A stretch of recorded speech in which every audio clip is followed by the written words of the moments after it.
10월 첫 주 뉴스포인트 하이라이트입니다. 에커슨 GM 회장은 한반도 긴장의 비상계획을 마련 중인 것으로 알려졌습니다.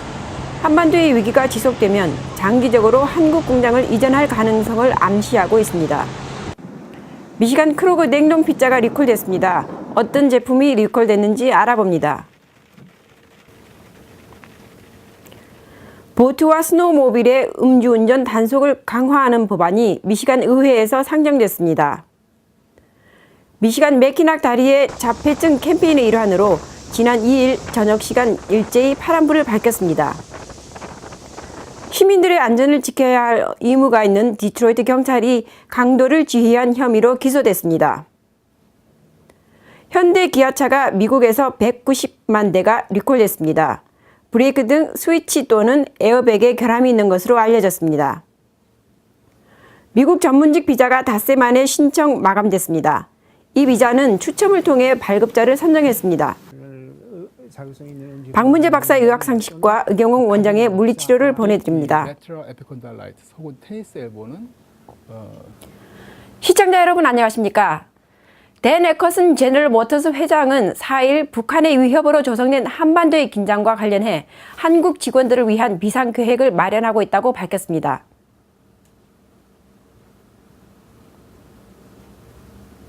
에커슨 회장은 미국 경제 전문 방송 CNBC와의 인터뷰에서 회사가 할 수 있는 범위 내에서 한국에 있는 직원들의 안전을 위한 컨텐전시 플랜을 준비하고 있다고 말했습니다.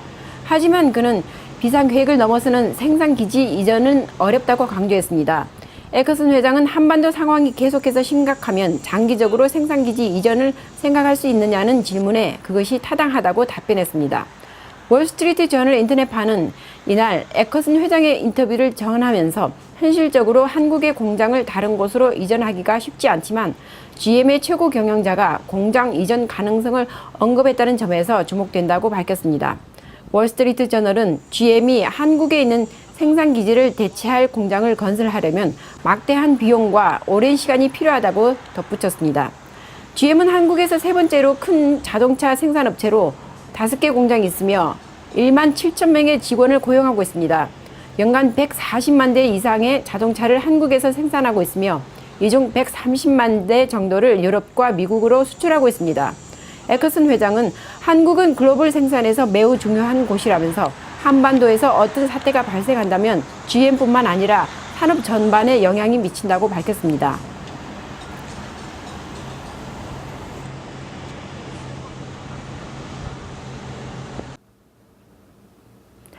미국 식품안전조사서비스국에서는 팜리치 식품회사가 이콜라이균에 감염된 가능성이 있는 19만 6,222파운드의 생산품을 자발적으로 리콜 조치했다고 발표했습니다. 이콜라이균에 감염됐다고 보는 제품은 22온즈짜리 팜리치 미니 피자 슬라이시스입니다. 유통기한은 2014년 5월 15일이거나 16일입니다. 미시간 지역 고객관리 매니저는 크로그 플러스 카드를 이용해 이 제품을 구입한 모든 고객에게 전화를 하고 또한 물건을 사고받는 영수증 하단에 리콜 제품을 구입한 사실을 명기할 것이라고 말했습니다. 또한 크로그 측에서는 리콜된 모든 제품을 진열대에서 없애고 이 제품을 구입한 모든 고객들에게 환불 조치를 할 방침이라고 알려졌습니다. 보트와 스노우모빌을 탈 때 허용되는 혈중 알코올 농도 기준치가 도로 음주운전 단속 기준치와 같게 하는 법안이 미시간 하원에서 상정되었습니다. 두 공화당 의원 매트 롤리, 데이브 페이젤과 앤드류 캔드라버스 민주당 의원의 발의로 초당적으로 상정되었습니다. 이 법안은 기존 혈중 알코올 농도 기준치 0.10%에서 0.08%로 낮추어 강이나 호수에서 보트를 탈 때, 눈 위에서 스노우모빌을 탈 때, 그 밖의 도로를 벗어난 운전자들의 음주운전 단속을 강화하겠다는 내용입니다. 법안을 상정한 의원들은 도로가 아닌 물이나 눈 위에서의 운전이 도로 음주운전 기준치와 같이 다뤄져야 하며 이 법안이 미시간 호수와 스노우모빌 루트 그리고 도로가 아닌 길에서의 주민 안전을 개선시킬 것이라고 말했습니다. 한편 미시간주는 2003년 도로에서 운전 중 혈중 알코올 농도 허용 기준치를 0.10%에서 0.8%로 내리고 벌금과 처벌 기준을 강화한 바 있습니다. 자폐증 캠페인이 지난 2일 화요일 일몰 시간에 매키낙 다리에서 파란색 불을 밝히는 것으로 시작되었습니다. 이 캠페인은 백악관과 엠파이어 스테이트 빌딩도 파란 불빛으로 밝힌 전국적인 자폐증 캠페인의 일환입니다. 관계 당국은 여러 기업과 단체와 협력하여 미시간에 파란 불을 밝혀라 라는 캠페인을 벌이고 있으며 모든 비용은 도네이션으로 충당된다고 전했습니다. 이 캠페인은 미시간의 두 반도를 연결하는 다리 북쪽에 있는 세인트 이그나스 키웨딘 카니노에서 오후 6시에 공식 세레모니가 시작되고 딸이 자폐증을 앓고 있는 브라이언 켈리 미시간 부주지사의 연설도 있었습니다. 자폐증은 의사소통이나 사회성에 영향을 미치는 것으로 알려져 있고 미시간에는 어린이 16,000명을 포함해 총 5만 명이 자폐증을 갖고 있는 것으로 나타났습니다. 디트로이트 경찰 클립턴 와틀리 씨는 자신의 조카와 친구들과 함께 테일러 웨스트랜드 캔톤 등지의 비즈니스를 돌며 지난 1년 동안 강도 행각을 벌여온 것으로 드러났습니다. 그는 경찰로서 받은 교육과 경험을 범죄를 저지르는 데 이용해 범죄 기업을 만들어 운영하고 심지어는 권총까지 제공한 것으로 수사관들은 밝혔습니다. 수사관들은 와틀리 씨의 집에서 총 한 자루와 현금 그리고 은행백이 발견됐고 그의 휴대폰에 타깃이 된 여러 비즈니스 사진들이 있었다고 전했습니다. 웨인 카운티 검사는 와틀리 씨가 범죄자들을 모아 이들을 훈련시키고 무장 강도를 저지르거나 이와 연관된 계획에 대해 직접적인 지시를 그의 조카에게 시켰다고 밝혔습니다. 이 사건을 조사 중인 검사와 수사관들은 와틀리 씨를 경찰이라기보다는 범죄자로 묘사하고 있습니다.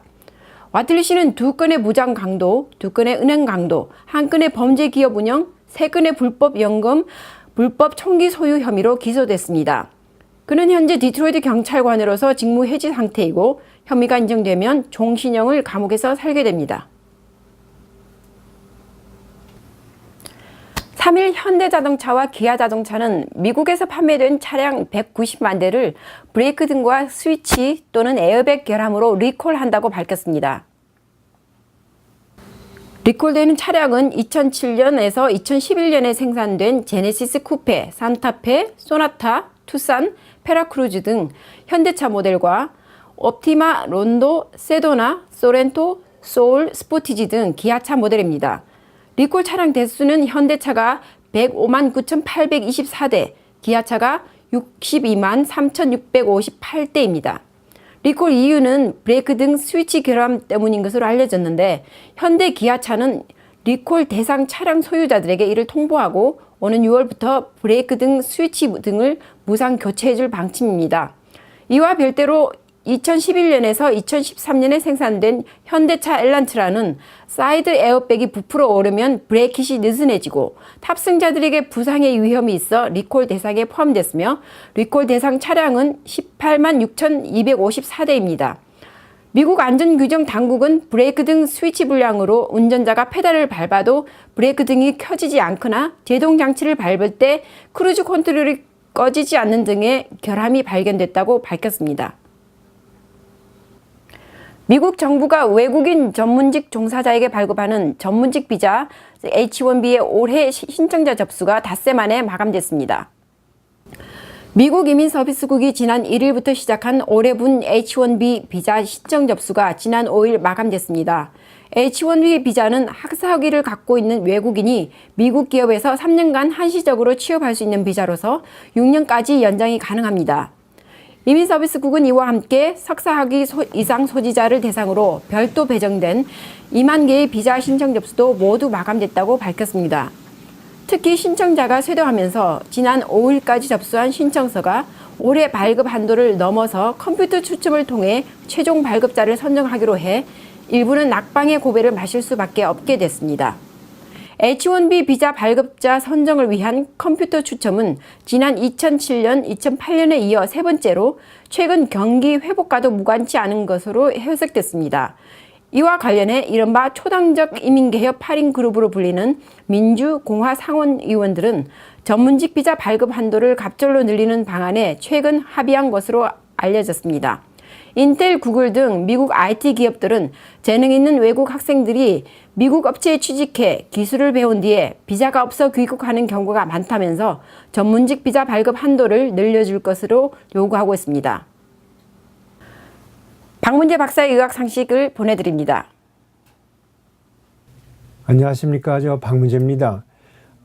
위장계통, 소화기계통의 암은 동양 사람, 특히 우리나라 사람, 일본 사람, 중국 사람에 있어서 상당히 그 발생률이 높고, 그래서 상당히 중요한 암으로서 우리가 취급해야 합니다. 그래서 제가 오늘은 소화기계통, 특히 식도, 위, 십이지장, 그리고 소장, 대장에 관해서 암에 관해서 말씀드리겠고, 소화기계통의 암으로서 또 간하고 담낭하고 췌장이 있는데 그건 다음 기회에 또 다시 하겠습니다. 너무 복잡해지면 안 되니까. 그래서 제가 오늘 말씀드릴 것은 식도, 그 밑에 위, 십이지장, 소장 그리고 대장 이런 순으로서 그 암의 발생 이유라든가 치료 방법이라든가 예방하는 방법이라든가 이런 거에 대해서 여러분들에게 말씀드리겠습니다. 우선 해부학적으로 보면은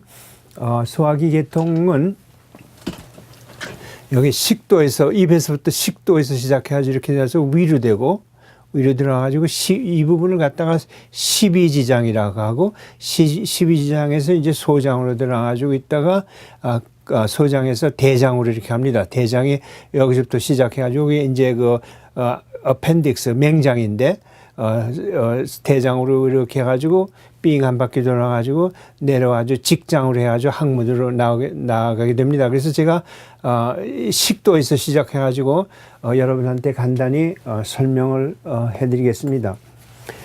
식도의 암과 특히 식도암과 위암은 우리나라 사람들한테 특히 상당히 많습니다. 그래 옛날에는 이것이 우리가 한국 사람들이 짜고 맵고 신 자극성 있는 음식을 많이 먹기 때문에 그런 게 아닌가 이런 얘기도 하고 그랬는데 결국 여러 가지 연구를 해봐도 그 원인을 왜 우리가 동양 사람이 식도암이나 위암이 발생률이 높은 거에 대해서는 아직 잘 모릅니다. 그리고 또 하나 재미있는 거는 동양 사람이라도 미국에 와가지고 여기 와가지고선 7년 이상을 살면은 식도암이나 위암의 발생률은 오히려 내려져 가지고 대장암의 발생률이 높아진다고 합니다. 근데 백인들, 미국에 사는 백인들은 대장암의 발생률이 훨씬 높고 식도암이나 위암 발생률은 높지 않습니다. 근데 우리가 7년이 있으면 미국 사람 같이 돼버려요. 그래서 대장암이 오히려 중요한 암이 되고 식도암과 위암은 에 대해서는 잊어버리게 됩니다. 그래서 이것이 식성에 관한가 해가지고 여러 가지 연구를 했는데 특히 하와이에 사는 일본 사람들을 상대로 가지고 연구를 해보니까 거기 하와이에 사는 일본 사람들은 미국 시민이지만 일본과 똑같은 생활을 하고 식생활이라든가 모든 게 일본의 본토인들과 마찬가지인데도 불구하고 그 사람들도 식도암과 위암에서부터 대장암으로 이행하는 게 높다고 합니다. 그래서 결국 왜 이런지 물론 환경상의 이유겠지만 확실히는 모르고 있습니다. 식도암은 우리나라에 사람 많이 있는데 미국 재미교포 중에는 차차차차 아까 말씀드린 대로 7년 이상 산 사람들은 발생률이 줄어들고 있습니다. 그러나 식도암은 많이 있습니다. 특히 식도의 하부에 식도에서 위로 이행하는 부분에 암의 발생률이 많습니다. 특히 이 부분에 염증이 만성으로 있는 사람은 그걸 영어로 Barrett's esophagitis, Barrett의 식도염이라고 그러는데 Barrett esophagitis가 있다는 것이 확실하면은 그분은 내시경, 식도나 상부 내시경을 매년 꼭 해가지고 암이 발생되는 걸 조기 발견을 해야 합니다. 그게 Barrett esophagitis가 되면 암의 발생률이 훨씬 높으니까요. 그리고 또 하나 식도암은 특히 발견이 쉽게 됩니다. 식도가 물론 입에 가깝고 하기 때문에 특히 증상이 있고 그러면 가슴이 아프고 속이 쓰리고 하면 환자들이 의사한테 자주 찾아옵니다. 그런 경우에 이제 내시경을 해가지고 간단하게 발견할 수 있기 때문에 식도암은 조기 발견이 참 쉽습니다. 그러나 식도암은 대부분의 악성이 많기 때문에 조기 발견했다 하더라도 전이가 되어 있을 가능성이 있습니다. 그래서 조금이라도 가슴이 쓰린다든가 매운 음식을 자극성 있는 음식을 먹으면 견디기가 힘들다든가 하면은 꼭 의사한테 찾아와 가지고 내시경 간단한 거니까 내시경을 해가지고 검사하는 게 상당히 필요합니다. 조기 발견을 하면 딴 암도 다 그렇지만 치료 방법이 비교적 간단해지고 전이가 돼 있지 않으니까 늦게 발견하면 전이가 일단 되면 식도암으로서 사망하는 율이 상당히 높습니다. 그 다음에 식도에서 이제 밑으로 내려가면 위인데 여러분 뭐 우리나라 분들은 잘 아시다시피 위장염이 많습니다. 그래가지고 위장염에 의해 가지고 위궤양도 생기고 거기에 따라서 뭐 위절제 수술도 하고 또 위 산을 줄이는 약도 여러 가지가 많이 있고 그래서 많이 먹고 있는데 위장에 암이 생기면은 이것도 식도암과 비슷해서 악성률이 많습니다. 그래서 조기 발견을 해가지고 이건 뭐 가능하면 절제를 하고 방사능 치료를 받고 또 약을 써가지고서 키모테라피라고 그러죠. 항암제를 갖다 맞고 해서 치료를 해서 치료 가능성이 조기 발견하면 있습니다. 그러나 위암이 생기는데 의사가 당신은 이거 뭐 수술할 필요도 없습니다 하고 이런 얘기를 듣는데 그건 좋지 않은 소식입니다. 그러니까 수술해봐야 전부 전이 돼 있으니까 수술해서 그 위암을 떼어내봐야 별로 그 생명 연장에 도움이 안 되고 증상에도 도움이 안 되니까 수술을 안 하려고 합니다. 그런 경우에. 그렇기 때문에 수술이 가능하다는 거는 그건 결국은 좋은 소식입니다. 그래서 이제 그게 위암이고 위암의 종류가 여러 가지 있지만 대부분의 위암이 아주 악성도가 높습니다. 그래서 소화불량이 있거나 프로블럼이 있을 때, 증상이 있을 때 내시경 검사를 빨리 해가지고 조기에 발견해가지고 치료를 해서 제거하는 것이 필요합니다. 그 다음에 이제 또 한 가지는 위암에 있어가지고 좀 재미있는 현상이 있는데 사람에 따라서는 위에 피로리균인, 나성균이라는 균이 있을 수가 있습니다. 이것은 내시경 검사를 안 하고 피 검사를 해도 나오는데 피로리균, 나성균이라고 해가지고 이 나성균이 있으면 별로 증상은 없습니다. 그러나 이게 있으면은 위암의 발생률이 높다고 되어 있습니다. 그래서 사실 이 나성균은 일본 의사들이 발견한 건데 일본의 위암 발생률이 상당히 높으니까 그래서 피 검사 제 경우에는 예를 들면 동양 사람이 오면 피 검사할 때마다 저는 그 피로리균 검사를 자동적으로 합니다. 그래서 그게 있다면은 그 항생제를 써가지고 2주일 동안 항생제를 써가지고 그 균을 없애버리면은 위암 발생률이 그만큼 줄어듭니다. 그래서 이것이 상당히 중요합니다. 또 하나는 위에 산이 많이 나와가지고 위궤양이 잘 생기고 이러는 분들은 암의 발생률도 높아집니다. 근데 또 위산이 많이 나오는 경우에 지금 말씀드린 대로 위암에 있어서 유발하는 원인의 하나가 피로리균이 있어가지고 이것은 간단하게 우리가 진단을 하고 피검사를 해가지고 제거할 수도 있는 문제지만 또 하나는 위산이 많아가지고 위궤양이 자주 생기는 분들은 그 산에 의한 자극에 의해서 생긴다고 우리가 생각되게 하는데 그런 경우에 위암의 발생률이 높습니다. 그래서 소화불량이 있고 특히 위산이 많다 이런 진단이 내리면은 내시경 검사를 갖다가 종종 해야 하고 또 하나 음식 때문에 산이 높을 수 있지만 또 생활하는 스트레스가 많으면 위산 분비가 증가합니다. 그래서 스트레스를 줄임으로써 위산 분비를 줄이고 위궤양 발생률을 줄이고 따라서 위암 발생률을 줄일 수가 있습니다. 그래서 스트레스에 관해서 또 관심을 가지고 위암의 예방에 도움이 됩니다.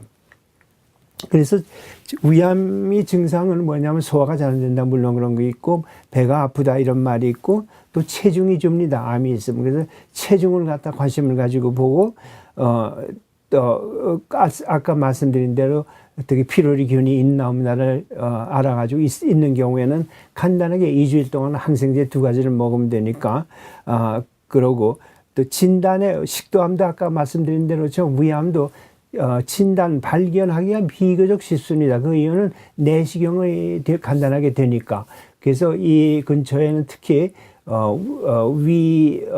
위장 전문 우리 한국인 의사들이 아주 유능한 의사들이 있습니다. 예를 들면 양성국 선생이라든가 또 김병기 선생이라든가 이런 분이 있어가지고 하고 또 간단한 내시경 위 검사는 저도 하니까 위 내시경 검사를 갖다가서는 증상이 있는 분들은 생각을 하셔야 합니다. 일본 사람들은 하도 식도암과 위암 발생률이 높으니까 신체 검사하게 되면 위 내시경은 그냥 상례적으로 하게 되어 있습니다. 미국은 아직 그렇지는 않지만. 그리고 치료 방법으로서는 아까 말씀드린 대로 수술하고 레디에이션하고 키모테라피라고 해가지고 이제 독한 약을 써가지고 암세포를 죽이고 그러는데 아까 또 한번 강조하지만 스트레스를 줄이고 산을 줄이고 그리고 조기 발견을 하고 이래가지고서는 우리가 치료를 할 수 있습니다. 그래서 수술을 한다 그러면 그건 아까 말씀드린 듯한 좋은 소식입니다. 위에서는. 그 다음 얘기가 이제 대장인데 아까 말씀드린 대로 우리나라 사람들이 위암이나 식도암이 높았는데 미국 와가지고 오래 산 동안은 7년 이상 산 다음부터는 대장암이 높다고 이제 말씀드렸는데 그게 대장암은 좀 진단하기가 좀 위암보다는 간단하지가 않습니다. 대장은 특히 이 그림에서 말씀드리는 대로 이 부분이기 때문에 여기서 시작을 해가지고 이렇게 사이즈는 크지만 하부이고 하기 때문에 항문으로 들어가지고 검사를 해야 하니까 그래서 콜로노스코피라고 그래가지고 대장 내시경을 하는데 이건 마취를 해야 하고 그렇기 때문에 좀 복잡하게 돼 있습니다. 여기도 이제 대장에 이제 신경에 이제 그 분포를 보여주는 건데 항문으로 해가지고 직장으로 해가지고 그런데 대장암에 제일 많이 나오는 장소가 이 대장 전체가 인volv되는 게 아니라 하부입니다. 그러니까 우리 몸의 대장의 왼쪽 부분, 이 부분에서 80, 90%의 대장암이 이 부분에 생깁니다. 그러니까는 항문을 들어가지고 내시경을 하되 전체를 다 볼 필요가 없고 암의 인나옴 날 갖다가서는 스크리닝 한다고 그러죠. 검사하려면은 전체 대장 내시경을 영어로 토탈 코로노스코피라고 그러는데 그것보다도 디센딩 코로노스코피, 그러니까 하부로 내려오는 대장만을 검사하는 방법이 그걸로 충분한데 이걸 하는 이유는 또 토탈 코로나 전부 대장경을 하는 것보다는 마취를 안 하고 하기 때문에 간단하게 우리가 볼 수 있습니다. 그리고 또 한 가지의 진단 방법에서 중요한 거는 하혈이 있으면 특히 변에 피가 나오거나 하면 그거 대장암을 갖다서 우리가 의심해가지고 검사를 해야 하고 또 내시경을 할 때 의사가 손가락으로 넣어가지고 항문부라든가 직장을 갖다 촉진을 할 수 있습니다. 그것도 상당히 중요합니다.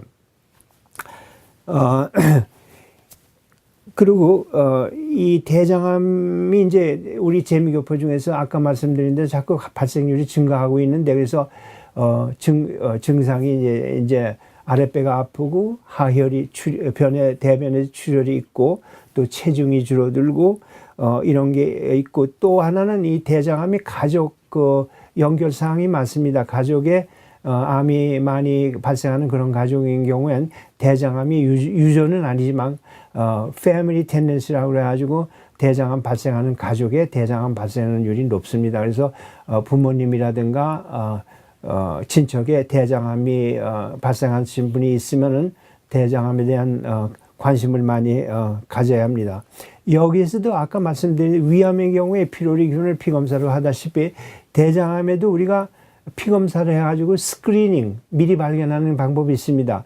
그 피검사를 갖다 CEA 영어로 카시노마 엠브리오닉 엔티젠이라고 그러는 피검사가 있는데 그건 뭐 간단한 거니까 그 신체 검사할 때마다 CEA 레벨을 체크해가지고 그것이 정상이 4 이하가 정상인데 그게 올라가 있으면 예를 들면 5, 6, 7, 8 이렇게 올라가 있으면 꼭 대장 내시경을 해가지고 암이 생기지 않았다는 걸 확인하는 게 좋습니다. 또 한 가지 말씀드리고 싶은 거는 대장 내시경 검사를 하면은 의사들이 당신 폴립이 있습니다 이렇게 할 수가 있습니다. 폴립, P-O-L-I-P. 근데 폴립이라는 건 무슨 말이냐면 대장을 갖다가 내부로 내시경 검사를 해보면 대장 표면에 이게 뼈죽이 손가락까지 이렇게 사마귀 같이 올라와 있을 수가 있습니다. 그걸 폴립이라고 영어로 하는데 대장 융기라고 그러는데 그게 있는 경우에는 그것의 4분의 1이 암으로 변할 수가 있습니다. 다시 말하면 폴립이 4개가 있다 하면 그분은 100% 대장암 발생할 위험성이 있습니다. 그래서 폴립이 있으면 이건 꼭 제거해야 하고 어떤 타입의 폴립인지 그걸 알아야 하고 합니다. 그래서 대장 내시경을 하기 전에는 폴립을 갖다가서는 알 수가 없으니까 내시경이 중요한데 아까 말씀드린 대로 왼쪽 내시경만 하면 되지 전체 내시경을 할 필요가 없습니다. 또 한 가지 70세 연세가 70세 내지 75세 이상 되신 분은 그 전체 하는 토탈 코로노스코피라는데 그걸 할 필요가 없다고 되어 있습니다. 그 이유는 전체 토탈 코로노스코피를 하려면 전신 마취를 해야 합니다. 근데 나이가 많으신 분들은 전신 마취를 한 다음에 합병증이 많고 뇌나 신경에 영향도 있고 하니까 오히려 필요가 없는 마취를 하지 않는 게 좋으니까 그래서 전체적으로 하는 코로노스코피는 안 하는 게 좋고 왼쪽만 하는 그런 코로노스코피를 증상이 있으면 하는 게 좋습니다.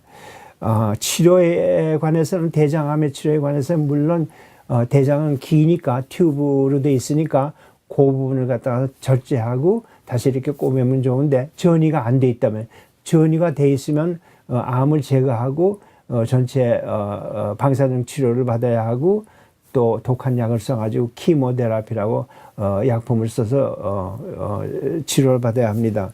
그래서 대장암 경우에는 전이가 있느냐 없느냐가 치료 방법에 상당히 변화가 있기 때문에 역시 딴 암과 마찬가지로 조기 발견을 해가지고 전이가 되지 않았다는 걸 확인하면 치료 방법도 간단하고 치료의 효과도 높습니다. 그래서 완치가 가능한 암입니다. 대장암은 조기 발견을 하면.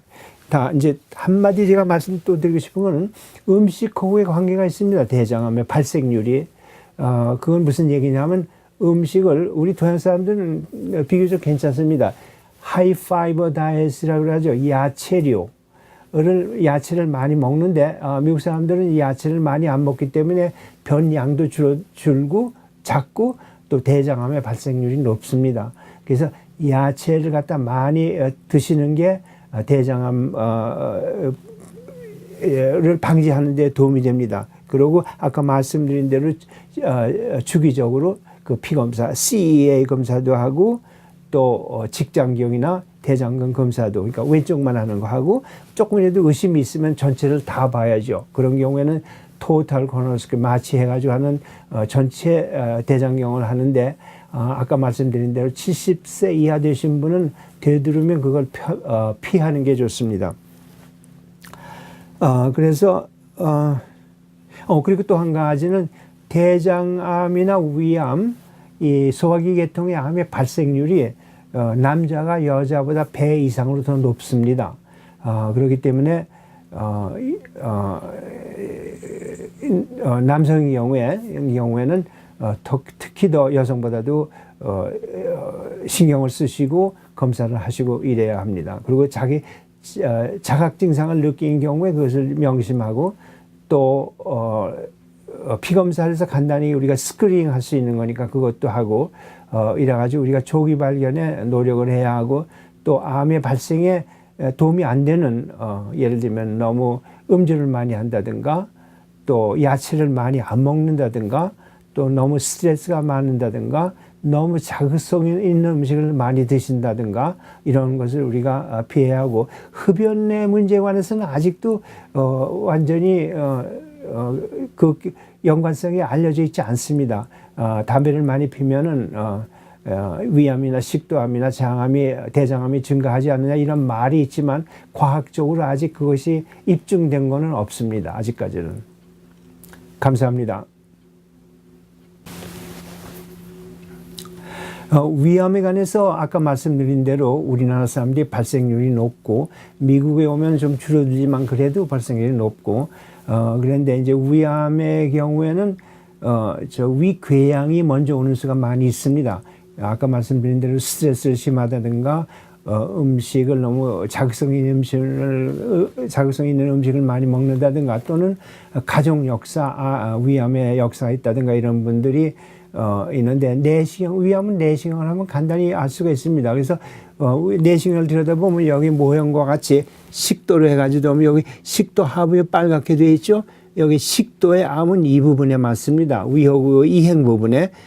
그래서 아까 말씀드린 대로 베레츠 식도염이 여기에 생기면 그런 증상이 소견이 있는 분들은 매해 내시경을 해봐야 하고 위 상부 내시경은 식도와 위 상부 내시경은 비교적 간단하니까 대장 내시경과는 달리 그리고 위로 들어가 보면 이렇게 아시다시피 여기에 이제 그림에 여기에 이제 빨간 이게 이제 궤양이 되어 있는 겁니다. 이 궤양이 되어 가지고 여기서 출혈이 약간씩 되고 아프고 그런데 이것이 이 궤양이 암으로 이행하는 율이 상당히 높습니다. 그래서 보기 내시경으로 보면 이렇게 보입니다. 여기에 있고 이제 여기도 하나 있는데 그 이유는 잘 모르지만 식도 저 위에 궤양이라든가 암이 대부분의 경우가 이 상부하고 말부 저희 십이지장으로 이해하는 부분에 많이 발생합니다. 그래서 여기 이제 이 모형에 이렇게 빨갛게 이렇게 이제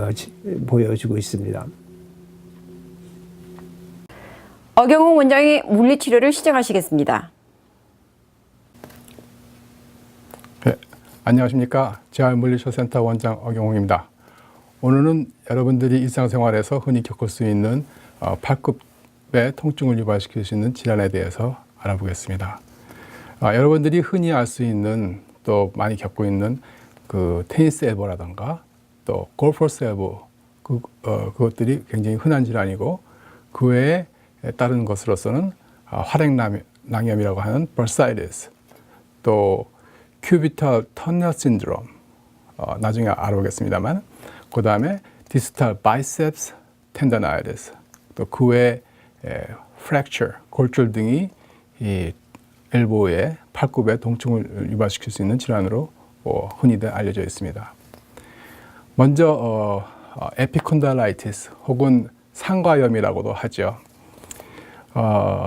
이 상과염은 우리 팔굽의 바깥쪽과 안쪽에 있는 에피콘다이라고 하는 곳에 부착되는 힘줄 또 근육들의 과도한 스트레스가 가해져서 이것이 파열되거나 아니면 염증이 생긴 상태가 에피콘달라이티스, 상과염이라고도 합니다. 이 에피콘달라이티스에는 먼저 우리 팔굽 바깥쪽에 생기는 테니스 엘보라고도 하지요. 이 테니스 엘보는 전문적인 용어로 lateral epicondylitis라고 합니다. 이 lateral epicondylitis 혹은 테니스 엘보는 주로 손목을 세우거나 또 손가락을 피거나 또 손을 위아래로 하는 동작을 많이 쓰시는 분들한테 이 힘줄과 또 근육에 과도한 스트레스가 생김으로써 발생되는 질환이기도 합니다. 주로 통증은 이 팔굽 상가 위에서 팔굽 아래쪽으로 통증이 있을 수가 있죠. 주로 팔굽 바깥쪽에 통증이 있을 거고 주먹을 쥐거나 또 손목을 위아래로 할 적에 통증이 더 발생됩니다. 반대로 골퍼스 엘보 혹은 피처스 엘보 혹은 클라이머스 엘보라고도 합니다. 이거는 반대로 손가락을 구부리거나 또 엄지손가락을 구부리고 손목을 안으로 구부리는 그러한 전박근, 팔굽 안쪽에 있는 전박근에 혹은 전박근 힘줄에 과도한 스트레스가 가지거나 손상을 받아서 그 부분이 찢어지거나 또 염증이 생겨지는 그 질환을 골퍼스 엘보, 전문적인 용어로는 medial epicondylitis라고도 합니다. 조금 전에도 말씀드렸다시피 주로 그 골프 선수들한테도 이 안쪽에 그런 스트레스가 갈 수도 있고 또 야구 방망이를 많이 쓰시는 그 스윙하는 부분이라든가 또 피처들, 특히 이 공을 많이 던지시는 반복적인 그런 동작이 이 힘줄과 이 근육에 염증을 유발시킬 수가 있겠죠. 증상으로는 그 주로 팔 앞꿈치 쪽에 안쪽에 팔굽 안쪽에 통증이 있을 수가 있고, 그 다음에 이 포람이라든가 또 핸드에 방사통이 있을 수가 있습니다. 보통은 급성적으로 시작하지만은 점차적으로 만성적으로 진행되는 경향이 있습니다. 이 두 가지의 그 에피콘달라이티스, 상과염을 진단하기 위해서는 먼저 엑스레이를 찍어 봅니다. 엑스레이에서는 그 힘줄 주위에, 이러한 힘줄 주위에 석회화가 되어 있다던가, 석회가 칼슘이 디파짓되어 있다던가를 알 수가 있고, 그 다음에 초음파를 통해서 이 힘줄이 손상된 정도를 알아볼 수가 있겠습니다. 그리고 치료 후에도 증세가 호전되는 경우가 없으면은, 그런 경우에는 MRI를 찍어서 이 손상이 얼마만큼 진행되었는지를 확인해 볼 수가 있습니다. 그리고 이들에 대한 이 테니스 엘보라든가 골포스 엘보에 대한 치료는 주로 염증을 완화시키고 통증을 완화시키는 데 첫 번째 목표를 세우고, 그 다음에 손상된 조직을 치유시키고, 그리고 통증을 완화시킴으로써 근력을 또 다시 강화시키고, 또 근력을 강화시킴으로써 또 재발된 그런 통증을 손상된 것을 이제 방지할 수가 있겠습니다. 그래서 먼저 보존적인 치료는 절대적인 그 휴식이 필요하겠죠. 최소한 2주 정도의 정도는 그 근육을 쓰지 않고 그 부위를 쓰지 않는 그런 절대적인 휴식이 필요하고, 또 급성적인 그 경우에는 아이스 아니면 콜드팩을 사용합니다. 보통 아이스라든가 콜드팩을 사용할 적에는 10분 내지 20분 정도에 걸쳐서 사용을 하고, 하루에 3번 내지 4번 정도 자주 사용하는 것이 좋습니다. 그것은 보통 한 하루 이틀 정도 그런 그 급성기, 아급성기 때 사용할 수가 있겠습니다. 그 다음에 이제는 소염 진통제를 사용할 수가 있고, 그리고 스테로이드 주사를 쓸 수가 있겠습니다. 스테로이드 주사는 단기적인 효과는 있습니다. 빨리 그 염증을 완화시키기 때문에 통증이 완화되는 관계로 단기적인 효과는 있지만, 그로 인해서 생기는 또 반대적인 거는 통증이 없는 관계로, 통증이 약화된 관계로 본인은 다 낫다고 생각하면서 또 쓰게 됩니다. 그러면 더 많은 손상을 또 입을 수가 있겠죠. 그래서 다른 치료보다는 단기적으로는 효과가 있지만은 장기적으로는 그 효과가 낮고, 그 다음에 재발률도 높을 수가 있겠습니다. 그리고 이들에 대한 보존적인 치료는 대표적으로 물리치료가 있겠습니다. 물리치료로서는 열치라든가 중주파 치료를 통해서 조직을 손상된 조직을 치유하는 데 힘을 쓰고, 그 다음에 초음파를 쓰면서 텐던 주위에, 힘줄 주위에 생길 수 있는 석회를 제거해 줄 수가 있죠. 그런 이름으로써 통증이 완화되고 조직이 치유가 되면은, 그때는 이제 근력을 강화시키고 근력을 신장을 시켜서 재발을 막을 수가 있겠죠. 이러한 보존적인 치료가 제대로 다 효과가 없게 되면은 그 다음에는 이제 수술을 하겠죠. 수술은 이 부위의 양쪽 그 힘줄을 절개시킴으로써 통증을 또 염증을 이제 완화시키는 이제 그러한 최종적인 방법을 쓸 수 있겠습니다. 그 다음에는 bursitis,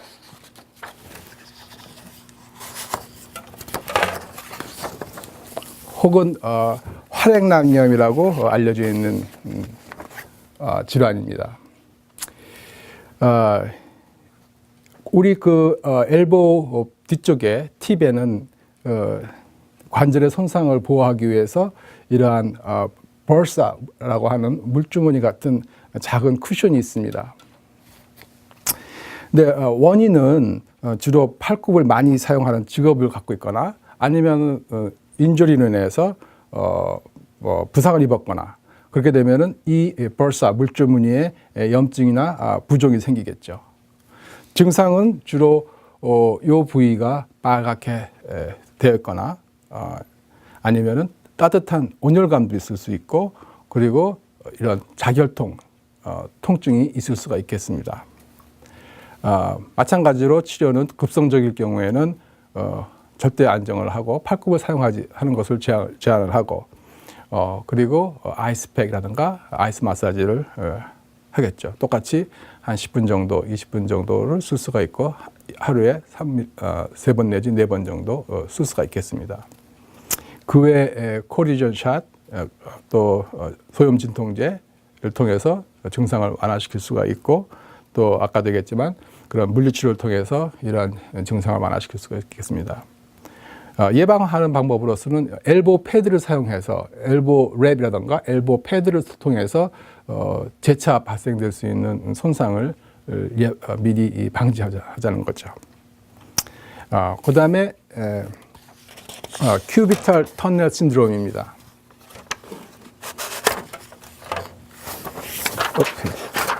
됐어, 잠깐만요. 네, 다음은 큐비탈 터널 신드롬입니다. 이 큐비탈 터널 신드롬이라고 하는 것은 다른 말로는 ulnar nerve neuritis 혹은 ulnar nerve entrapment라고 불리기도 하죠. 원인은 주로 팔굽을 자주 사용하시는 분들한테 생기죠. 이 ulnar nerve라고 여기 노랗게 보이는 이 곳이 ulnar nerve인데 이 ulnar nerve가 엘보 뒤쪽에 작은 이런 그 힘줄 밑으로 지나갑니다.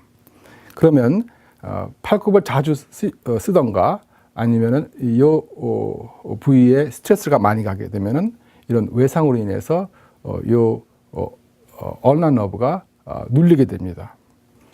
증상으로는 주로 이 부위에 팔굽에 통증이 있을 수가 있고 또 특히 이 ulnar nerve가 지배하고 있는 약지라던가 또 새끼손가락에 저린 증상, 그 다음에 통증이 있을 수가 있습니다. 이러한 증상들을 방치할 경우 특히 우리 한국 분들은 이러한 저린 증상이 피가 잘 원활히 순환이 안 돼서 그렇게들 많이들 생각하시는데 물론 혈액순환에 문제가 있어서 저린 증상도 있을 수가 있겠지만은 이러한 신경이 눌림으로 인해서 그 부위에 저린 증상 아니면 감각 이상 증상을 유발시킬 수가 있으니 주의하셔야 되겠습니다. 이것을 방치할 경우에는 신경 손상을 영구화시키는 그러한 일이 발생될 수가 있겠죠. 마찬가지로 치료는 절대적인 안정을 하셔야 되고 진통 소염제를 쓰거나 코리전 샷을 하고 그 다음에 스프린트를 통해서 이 팔굽을 이렇게 펴주는 상태, 특히 이 손을 이렇게 엎드리거나 이렇게 피가하는 자세보다는 악수하는 자세로 이렇게 중립적인 자세로 유지시켜주고 팔을 이렇게 펴주는 자세, 특히 밤에는 스프린트를 통해서 이렇게 팔을 쭉 펴주는, 그래서 이 ulnar nerve가 이곳에서 눌리지 않게 하는 그런 자세로 주무시는 게 제일 중요하겠죠. 또 마찬가지로 물리치료를 통해서 통증이라든가 통증을 완화시켜주고 그리고 조직을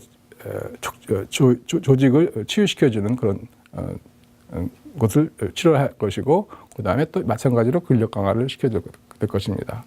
수술로서는 이러한 보존적인 치료가 이루어지지 않을 경우에는 수술로서 힘줄을 제거시키는 방법도 있습니다. 절개시키는 방법도 있습니다. 결국은 이 힘줄을 절개시킴으로써 신경에 가하는 압박을 완화시킬 수가 있겠죠.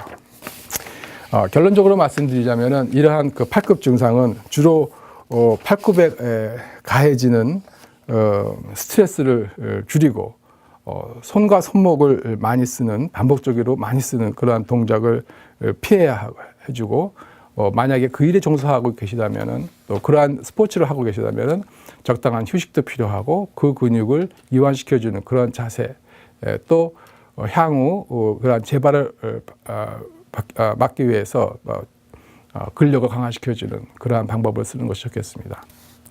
네, 감사합니다. 다음 시간에 또 뵙겠습니다. 바르고 알찬 방송 뉴스포인트를 시청해 주셔서 대단히 감사합니다. 저는 다음 시간에 다시 뵙겠습니다.